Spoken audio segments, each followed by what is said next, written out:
Hello friends, मैं चंदन तिवारी अपने YouTube channel combine lecture series में आपका स्वागत करता हूं। तो आज मैथमेटिक्स के घातांक एवं करणी की अगली क्लास है।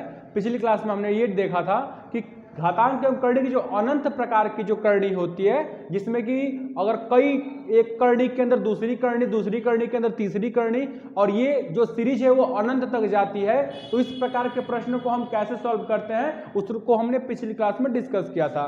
आज जो क्लास है उसके नेक्स्ट टाइप पे है, जो नेक्स्ट प्रश्न उसके होते हैं उसको कैसे सॉल्व करेंगे हम उसको देखते हैं। ठीक है, तो हमने कल आपको 3 टाइप बताया था।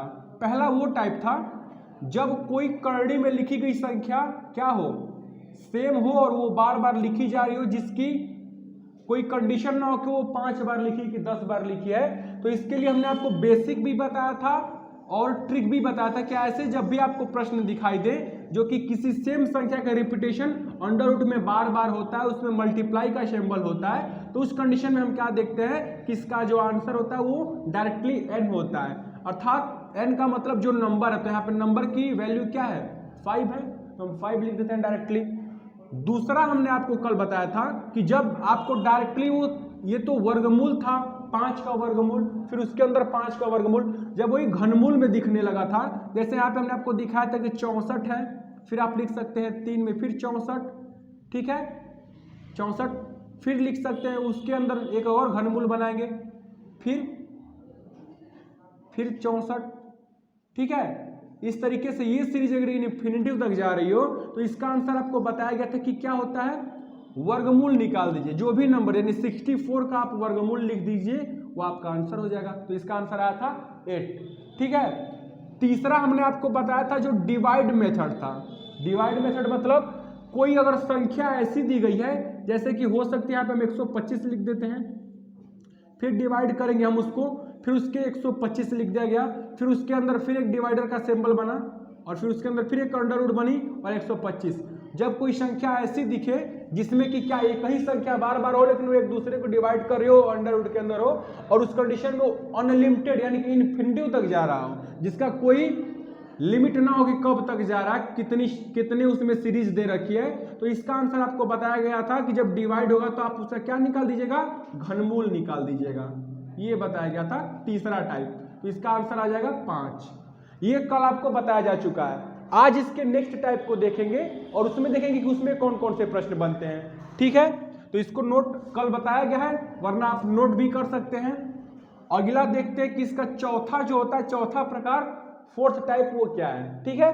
तो 4 नंबर पे हम देखेंगे आज कि यदि कोई संख्या दी गई है लेकिन उसमें प्लस माइनस हो, मल्टीप्लाई ना हो, क्यूब ना हो, या घनमूल या वर्गमूल ना हो, डायरेक्ट उनके बीच में प्लस माइनस का सिंबल दिया हो। जैसे यहाँ पे एक संख्या लिख देते हैं, यहाँ पे वो है आपका 12, फिर हम प्लस का सिंबल लगाए, फिर लिख दिए 12, फिर प्लस का सिंबल लगाए, फिर 12, और ये सीरीज जा रही है आपकी इन्फिनिटिव तक। तो इसकी वैल्यू क्या होगी, इसकी वैल्यू आपको बतानी है, ठीक है, इसकी वैल्यू आपको बतानी है। तो इसको आप 2 तरीके से सॉल्व कर सकते हैं। अगर बेसिक लगाएंगे तो बेसिक में थोड़ी सी टाइमिंग ज्यादा लगेगी, ट्रिक में आप आसानी से सॉल्व कर सकते हैं। तो बेसिक क्या कहता है, अगर पहले मैं आपको बेसिक बता, जब भी आपको ऐसी सीरीज दिखे तो हमने आपको बताया था कि ये वहां से x मान देते हैं जहां से रिपीट करना स्टार्ट करता है। तो हमने यहाँ पे x इसको मान दिया, x के बाद यदि देखा जाए यहाँ से तो 12 जो है यही चीज आगे, ये जो सीरीज है वही सीरीज यहाँ से भी वही सेम दिखाई देती है, तो हम यहाँ पे इसको लिख देते हैं x, क्योंकि जो x की वैल्यू है आगे हमने मान रखा है, तो हमने इसको पूरे पद को x मान दिया।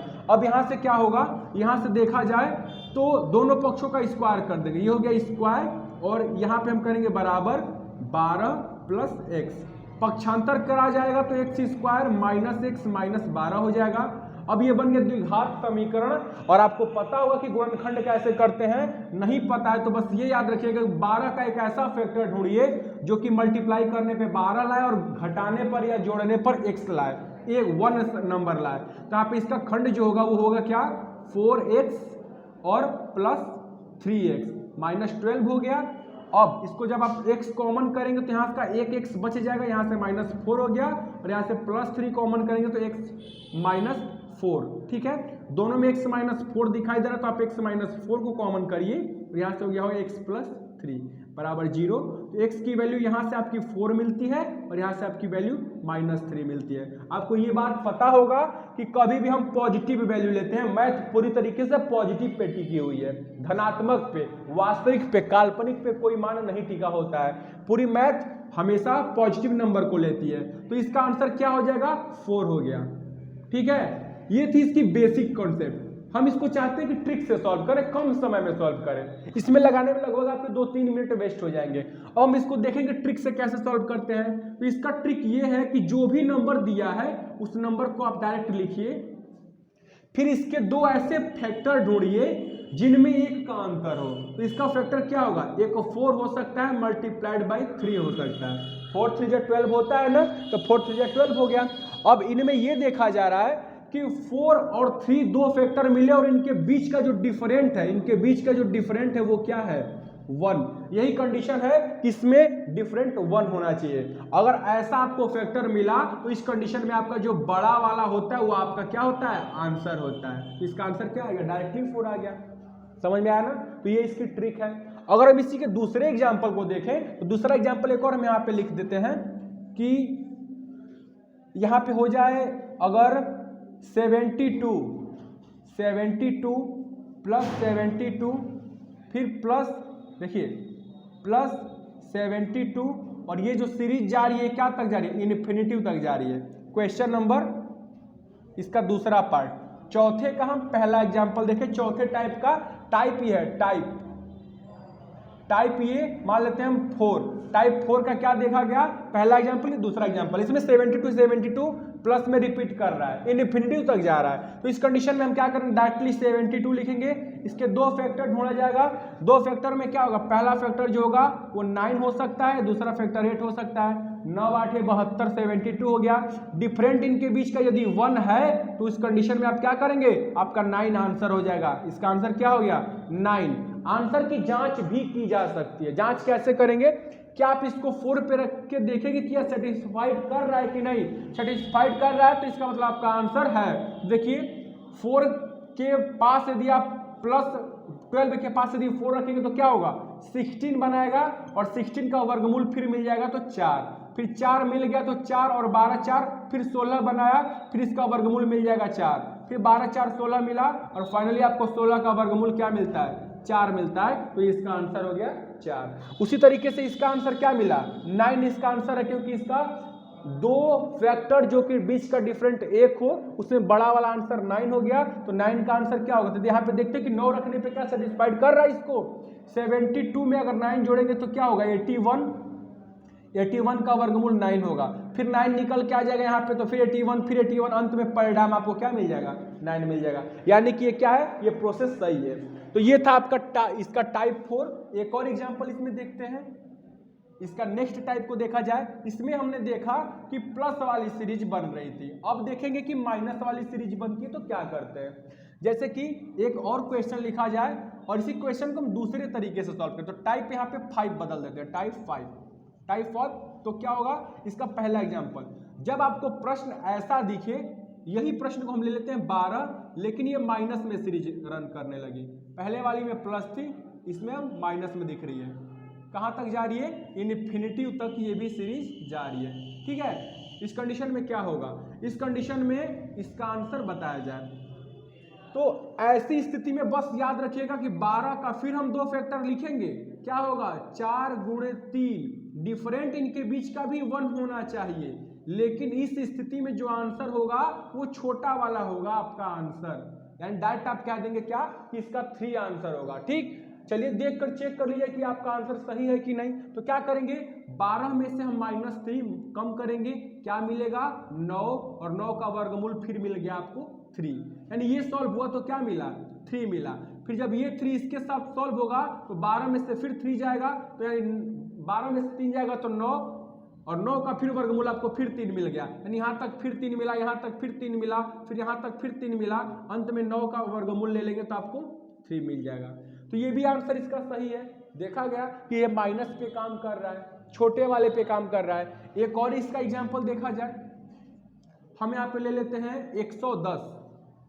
ठीक है, 110 -110, फिर क्या किया जाए फिर -110 डॉट डॉट, ये सीरीज जा रही है इन्फिनिटी तक वैल्यू बतानी है आपको। क्या किया जाए, 110 को हमने लिख दिया और 110 का ऐसा फैक्टर ढूंढा जाए जो कि बीच में एक का डिफरेंट रखता हो।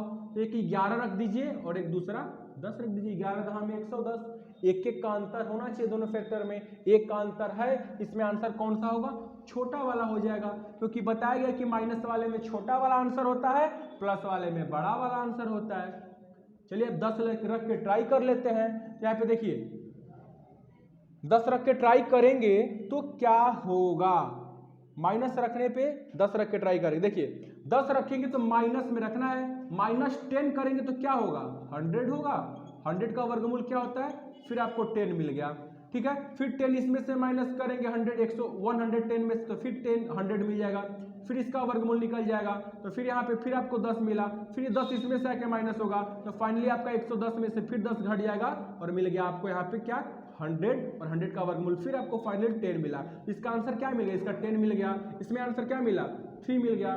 तो ऐसे प्रश्न अब हमने दो आज प्रकार देखा कि पहला प्रकार वो जिसमें क्या किया गया कि जब दो संख्याएं ऐसी हो, ऐसी अनलिमिटेड नंबर्स हो, इन्फिनिटिव नंबर हो जो कि प्लस में दिए गए होते हैं, तो उनके दो फैक्टर ढूंढते हैं, और वो फैक्टर क्या होता है कि वो एक दूसरे के बीच एक का डिफरेंट होना चाहिए। हमने देखा 4 और 3, प्लस वाले में बड़ा वाला आंसर लेंगे और यदि माइनस में सीरीज आ रही तो छोटा वाला आंसर लेंगे।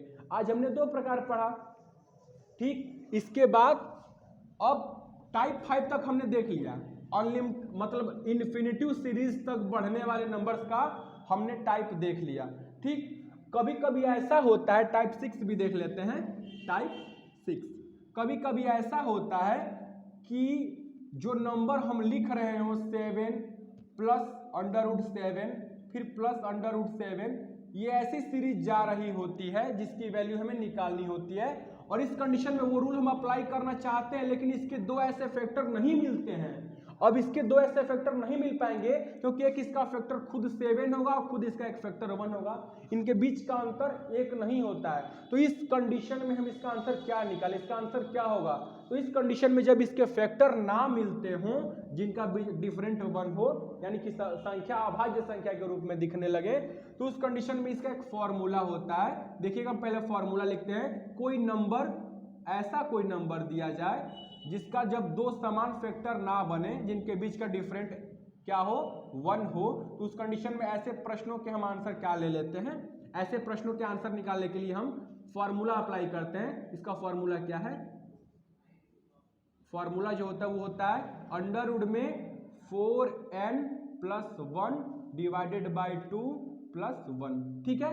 हमने फॉर्मूला लिख दिया 4n + 1 डिवाइडेड बाई 2 + 1, यानी इसका आंसर हम इसके ऊपर अप्लाई करेंगे, ठीक है। n एक ऐसा नंबर है जहां n क्या है, एक अभाज्य संख्या लिख सकते हैं, अभाज्य संख्या है। इसको सॉल्व करेंगे तो क्या होगा, देखिए तो n की वैल्यू फिलहाल में दिख रही है 7, n की वैल्यू क्या है, नंबर की वैल्यू 7 है, तो 7 × 4, देखिए 4 × 7 divided by 2 + 1, 7 Chowk 28 √ divided by 2 + 1। अब ये बताइए यहाँ पे 28 दिया है, तो आपको पता है कि 28 किसके किसके वर्गमूल के बीच में आता है, 28 आता है, देखिए एक आता है 4 चौके 16, 5 5 25, याद रखिएगा 5 का स्क्वायर 25 होता है, 6 का स्क्वायर 36 होता है, तो इन दोनों के बीचों बीच आता है 28। ये तो पता चला कि यदि 5 के स्क्वायर के बीच में आ रहा है तो 28 का जो वर्गमूल होगा, 28 का वर्गमूल जो होगा वो 5 दशमलव समथिंग में कोई वैल्यू आएगी, 5 के समथिंग 5 दशमलव, क्योंकि 6 से छोटी होगी 5 से बड़ी होगी, तो 5 दशमलव करके इसकी कुछ वैल्यू आएगी। हमने मान लिया कोई 5 दशमलव समथिंग कोई वैल्यू आ गई वर्गमूल में, फिर हम इसको डिवाइड करेंगे 2 से +1। जब आप 2 से डिवाइड करेंगे तो क्या होगा, 2 2 जा 4, जब 5 को डिवाइड करेंगे तो 2 2 जा 4, फिर दशमलव लगेगा यहाँ पे, फिर यहाँ पे कोई नंबर होगा तो मान लेते हैं कि वहाँ पे नंबर 2 है, तो उस कंडीशन में 2.6 लिख दिया गया, 2 का डिवाइड करने पे 5 पॉइंट के बाद, और ये +1 है तो ये क्या हो गया, 2 और 1 3.6, ये इसका आंसर हो जाता है, ठीक है। ये रूल कब अप्लाई करेंगे, जब इसका कोई फैक्टर ऐसा ना मिले जिनमें बीच का डिफरेंट एक हो, ठीक है। लेकिन यही चीज अगर माइनस में, इसको नोट कर लीजिए, पहले इसको नोट कर लीजिए, स्क्रीनशॉट हो गया। चलिए ठीक है, अब हम क्या करेंगे, यही सीरीज यदि निगेटिव में दिखने लगे, यही सीरीज यदि निगेटिव में दिखने लगे तो उस कंडीशन में आप क्या करेंगे, इसका फॉर्मूला थोड़ा सा बदल जाता है, बाकी चीजें वही रहती है। जब देखिए यहाँ पे अब सीरीज निगेटिव में हो गई तो यहाँ पे हम सब चीज वही रखेंगे, बस ये जो +1 होता है इसको हम क्या कर देंगे, -1 कर देंगे, यानी हर जगह वाला सिर्फ यहाँ पे -1 कर देंगे।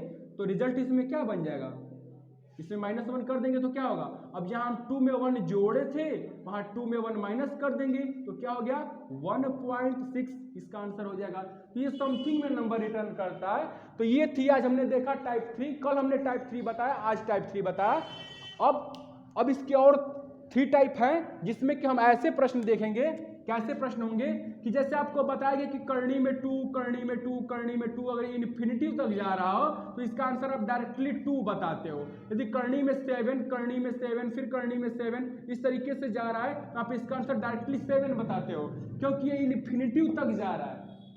लेकिन यदि इसकी सीरीज को हम फिक्स कर दें, यानी हम कहें कि करनी में 2, करनी में 2 और करनी में 2 का मान बताइए, तब इसका वैल्यू क्या होगा, इसकी वैल्यू क्या होगी, यही आपको बताना है। ये 7 अगर आपको 5 बार दे दे, लीजिए 7 फिर 7 दे दे, अब इसकी वैल्यू बताइए, तो आप ये वैल्यू नहीं बता पाएंगे, क्योंकि वो फार्मूला इन्फिनिटी पे ही अप्लाई होता है, इसके ऊपर वो फार्मूला अप्लाई नहीं होगा। तो चलिए अब यही जो 2 टाइप बचा हुआ है, इस टाइप को हम बताएंगे नेक्स्ट क्लास में, ठीक है। तो आज की जो क्लास बताई गई है, जो टॉपिक चली, उसमें 3 टॉपिक को हमने पढ़ा। उन टॉपिक पे अगर कोई भी डाउट हो, कोई भी प्रॉब्लम हो तो आप कमेंट में पूछ सकते हैं, और वीडियो लाइक अगर अच्छी लगे तो लाइक करिए, ठीक है। धन्यवाद।